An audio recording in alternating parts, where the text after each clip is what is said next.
অবশেষে জল ছাড়ার পরিমাণ কমিয়ে আনল ডিভিসি।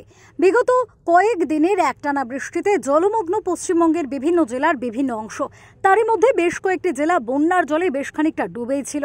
সেই এলাকার বাসিন্দাদের দুর্ভোগ আরও বাড়িয়েছিল ডিভিসি ছাড়া বিপুল পরিমাণ জল।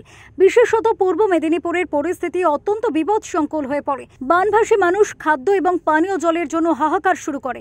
পরবর্তীতে মুখ্যমন্ত্রী মমতা বন্দ্যোপাধ্যায় এলাকা পরিদর্শনে যান এবং প্রশাসনকে তৎপরতার সাথে ঘর ছাড়া মানুষদের সহায়তার জন্য নির্দেশ দেন। পাশাপাশি তীব্র ক্ষোভ উগরে দেন ডিভিসির ওপর, এমনকি ডিভিসির সাথে সম্পর্ক রাখবেন না বলেও জানিয়েছিলেন তিনি। চিঠিও লিখেছিলেন প্রধানমন্ত্রীর কাছে।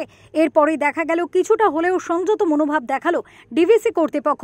শনিবার সকাল 11টা নাগাদ ডিভিসি ফের জল ছাড়ে, তবে তার পরিমাণ মোট 50,000 কিউসেক, যার মধ্যে মাইথন জলাধার থেকে 20,000 হারে জল ছাড়া হয়।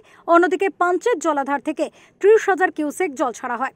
আসানসোল থেকে জয়ন্ত সাহা রিপোর্ট, ওঙ্কার বাংলা।